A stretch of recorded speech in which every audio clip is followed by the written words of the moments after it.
If you have topics you would like to have us discuss on the Aging Well podcast, please click on the links in the episode description to send us a text or record your message or comments. We'd love to hear from you and how we can help you age well. If you benefit from the Aging Well podcast and would like to support the content financially, please click on the Support the Show link or support our affiliates and advertisers.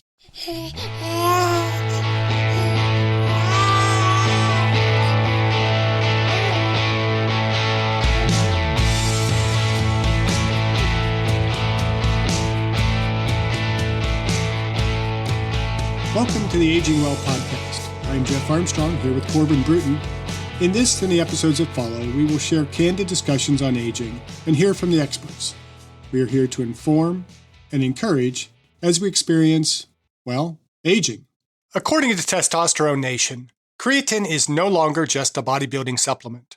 More scientists now believe it's actually a conditionally essential nutrient. In this episode, we will be discussing the benefits of creatine deficiency, who should take creatine, and how much and what type of creatine one should take to age well.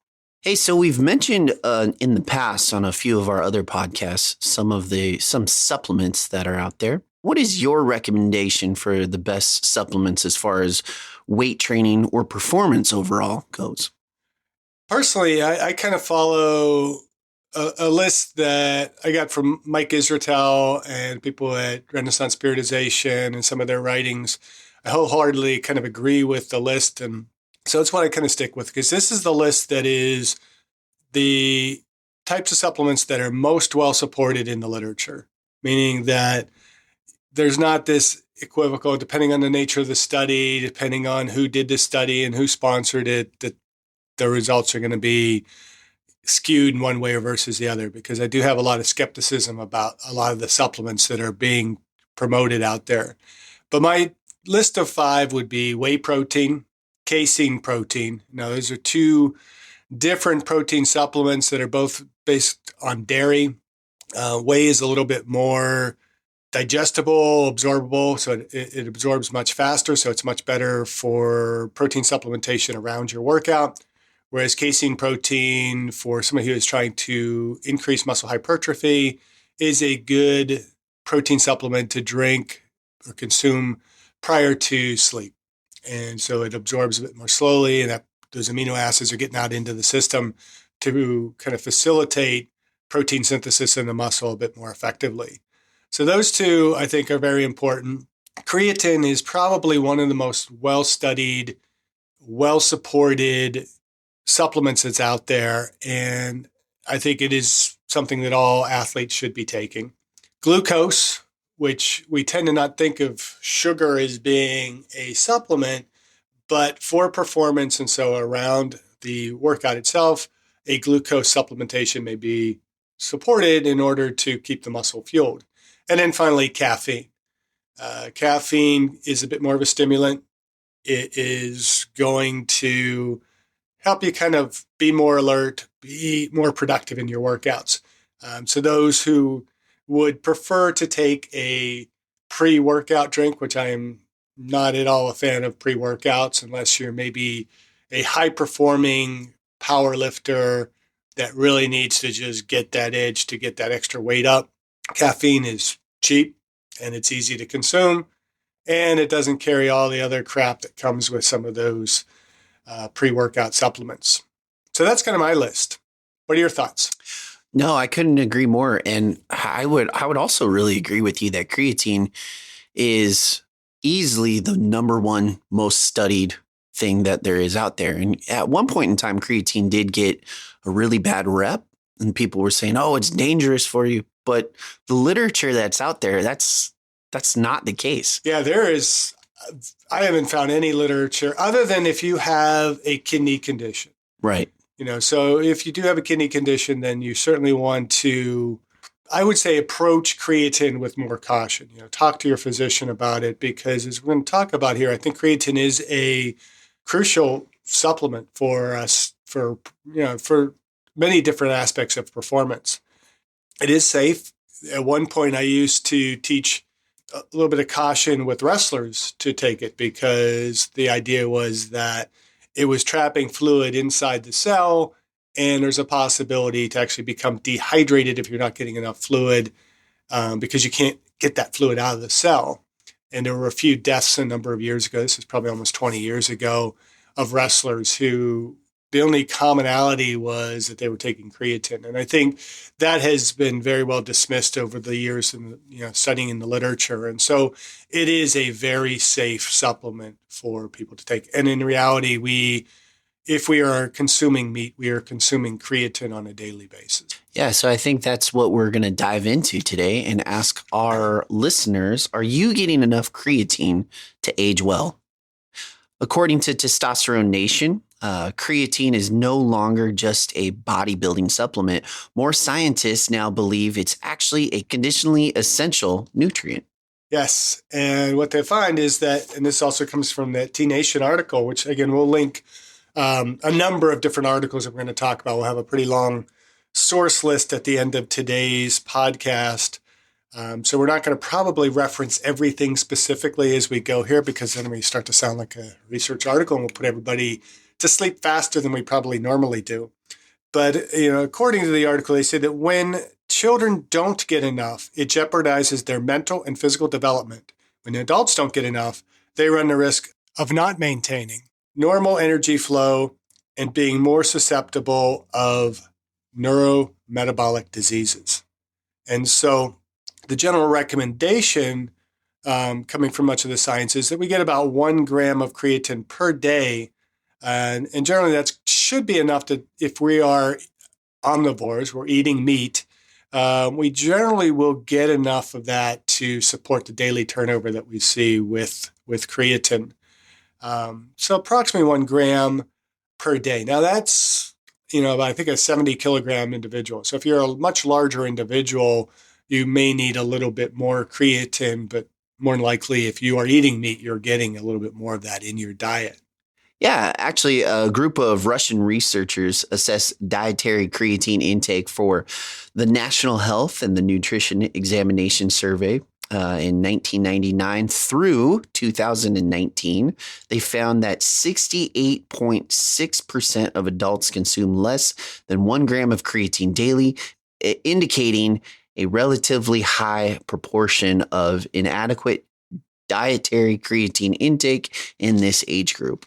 Yeah, so really across the board, we're seeing people are not probably getting enough creatine. And if you're a vegetarian, it's going to be even worse because you're not consuming meat products. And so really, what are those implications for having a creatine deficiency? 69% of the population isn't getting enough. It's going to create some issues.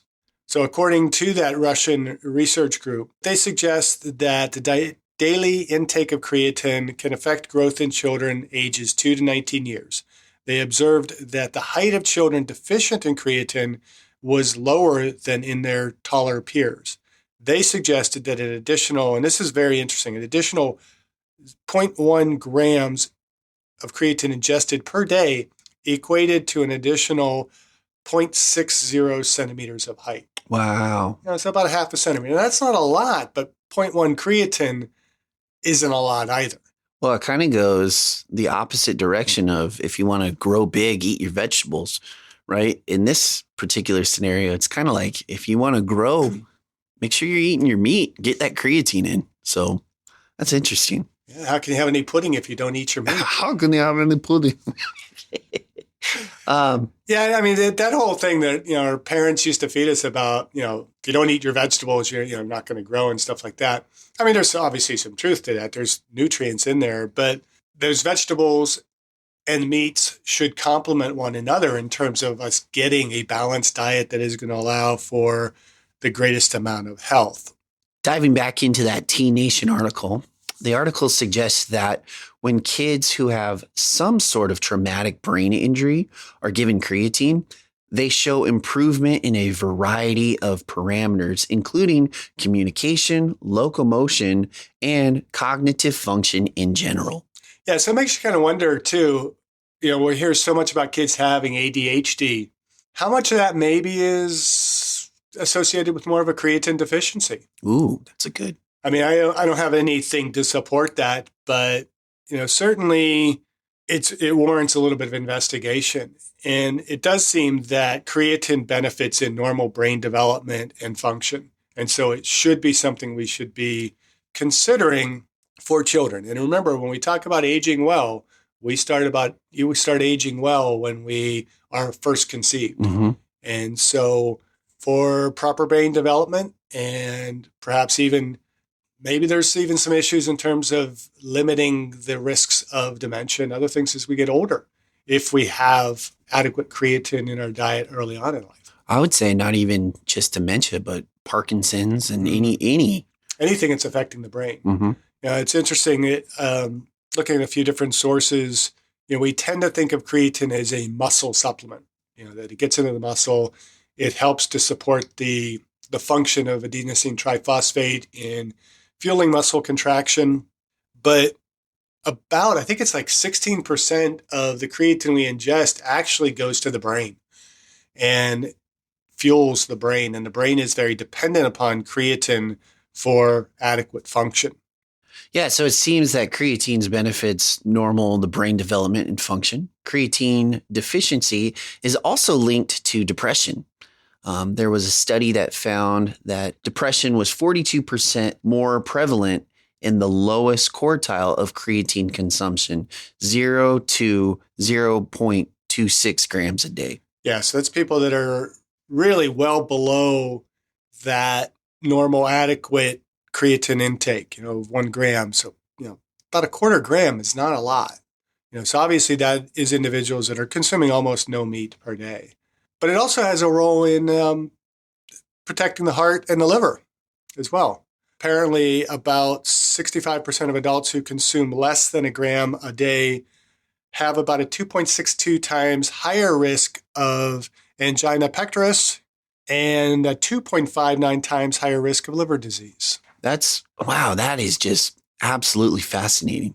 Yeah. So, we're talking brain condition, we're talking heart condition, liver conditions.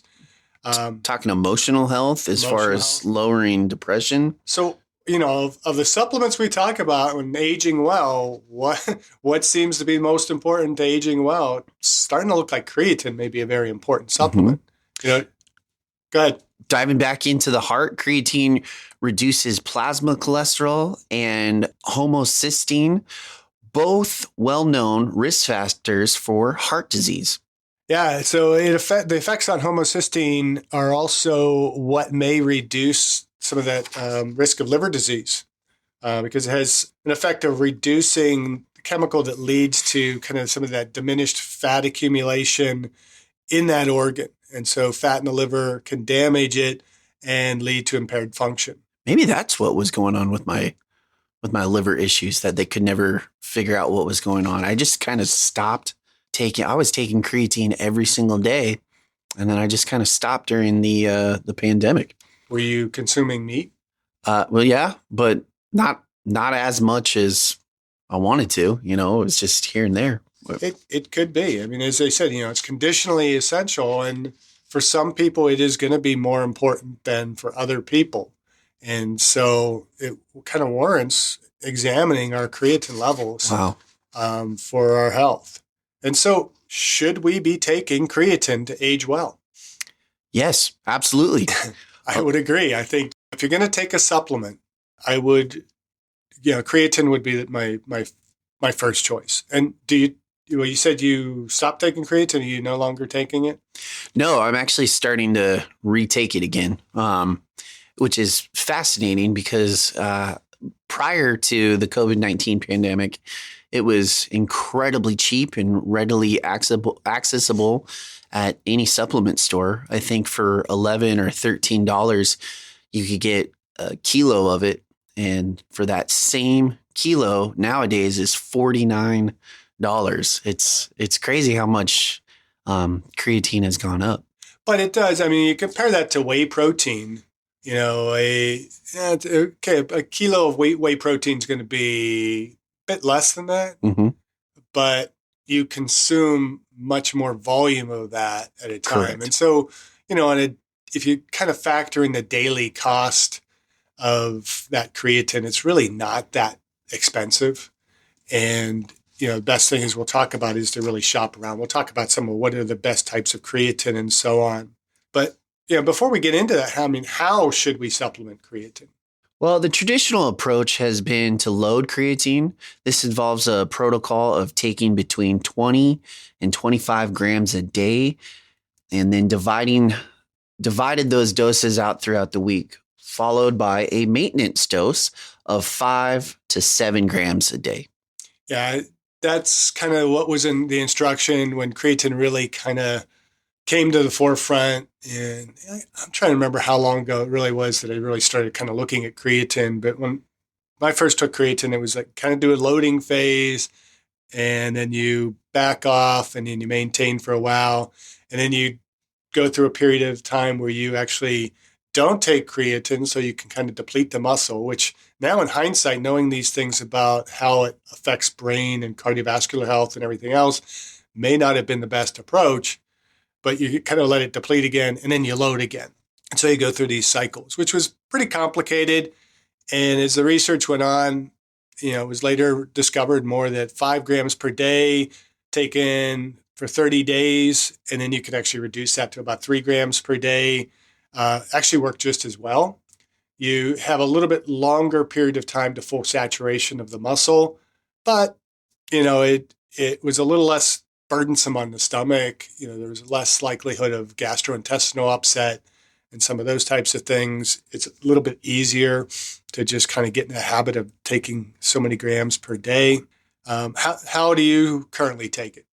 I just take about the 5 to 7 grams, just that little scooper, and I just put it in, and then I just either add it to water real quick and I slam it, or I just meat, really. Try and get red meat in, some steak and chicken. Yeah. I don't eat quite as much red meat anymore as I used to, primarily just for the added calories that go with it to try and stay a little bit leaner as I attempt to age well.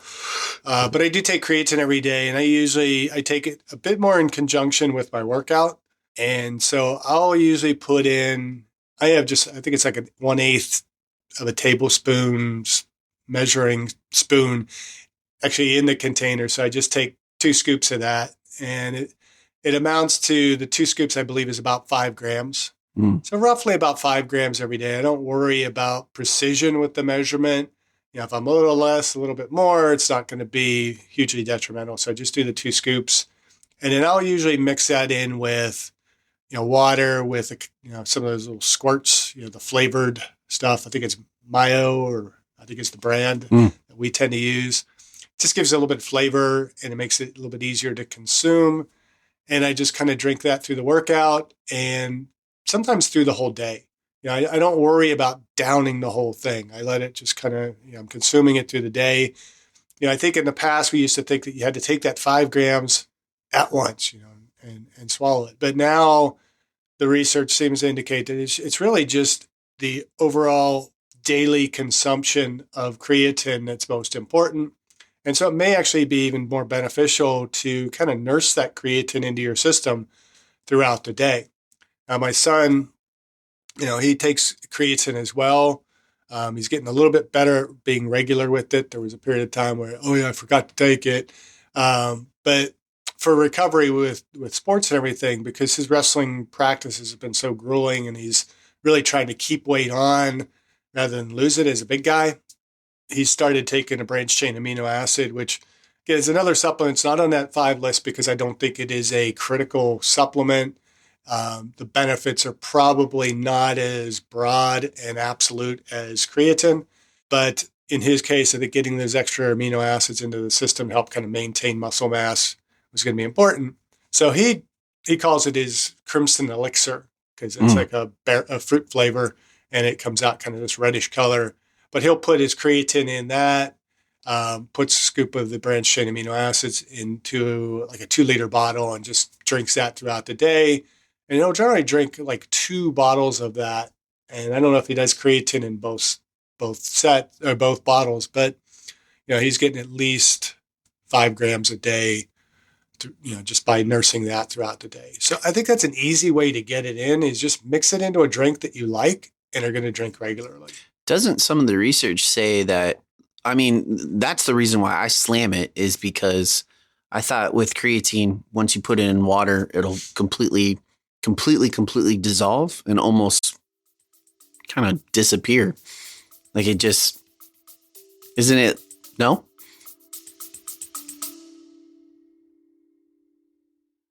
I discussed my epigenetics test with True Diagnostic co-founder Hannah Wendt in episode 162. Epigenetic testing measures baseline and changes in your pace of aging, giving you the power to steer your anti-aging or health and wellness journey in the right direction. I learned that I am aging well. Click on the affiliate link in the episode description, use the promo code AGEWELL, and receive a 12% discount on your epigenetics test and monitor your pace of aging.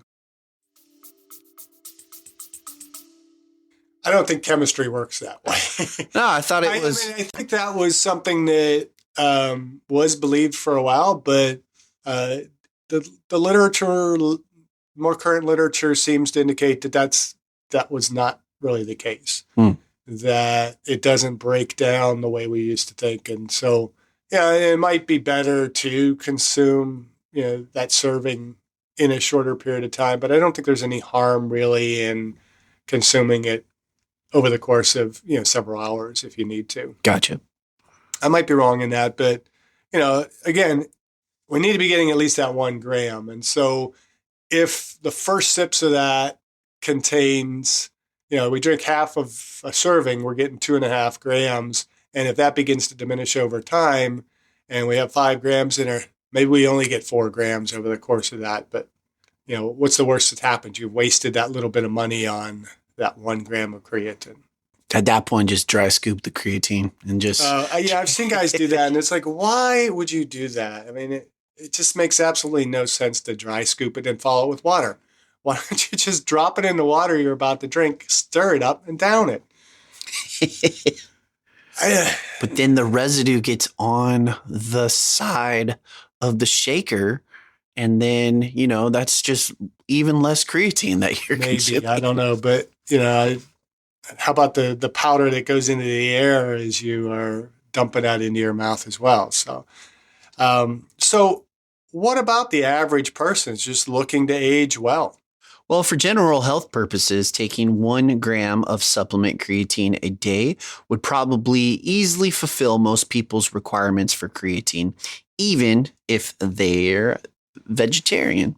So, yeah, I think if you are vegetarian, you really seriously need to consider taking some creatine. Mm-hmm. And there are concerns that because creatine is in meat, that it's from meat sources. Actually, I believe most creatine isn't even from meat sources, actually comes from plant sources. And I don't understand the whole chemistry behind how they're getting it from the plants into the supplement container. But if you're a vegetarian, you're going to want to consider taking it because you're not getting it from the majority of the vegetables that you're eating. You're not getting sufficient, and you are more likely to be one of those people who are depleted of your creatine. So 1 gram per day, I would go the 5 grams so that you're really making sure that you are topping off the muscles and the brain. And I'm not sure, I'd have to go back into that literature a little bit more closely and look at, when they say the 1 gram recommendation, is that more specifically for kind of the total body creatine, getting enough into the brain just for baseline function? Or, if you are somebody who is much more physically active, do you have much greater demands for creatine? I would suspect that if you are active, particularly if you are lifting weights, you have a much greater demand for creatine, and that 1 gram may not be enough. It's kind of similar to our recommendations for protein. 0.6 to 0.8 grams of protein per kilogram of body weight is enough to maintain and even build a little bit of muscle mass. But the more active you are, the more you're going to need. And the more strenuous your activity, the more you're using that for energy production within the muscle. So it's not even going into building the muscle. And so I would have suspected it's the same thing with creatine. The more intensely active you are, the more demand you're going to have for creatine, because that creatine is getting kind of used up in the process of utilizing ATP within the muscle. And so if you're contracting the muscle a lot, you're going to need a little bit more creatine. So I would recommend going to about 5 grams per day, 3 to 5 grams, and you're going to be covering yourself more than adequately for your health and for aging well. Yeah. Well, there's several types of creatine out there, which we kind of discussed before recording this. What would be the best type of creatine for someone? Well, first, let's talk about what are the types of creatine. And there are essentially, I believe it's 5 or 6 different types of creatine. When it comes down to it, really, there's 2 types. But creatine monohydrate is probably the most widely researched and used type of creatine. Most people, if you ask them if they take creatine, that's what they're taking. They probably don't even realize that they're taking creatine monohydrate. They go, I just take creatine. And that's the most readily available, often the cheapest. And most of the research has been done on that, partly because it's so cheap. The second type is creatine ethyl ester.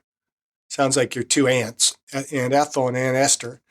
But it is believed to have a better absorption than monohydrate, but it doesn't appear to be quite as effective. And so it's generally not recommended. And I don't know if I've ever even seen that supplement available for purchase. So, and then creatine hydrochloride is gaining a lot more reputation and is becoming increasingly more studied, although it's less well studied than monohydrate.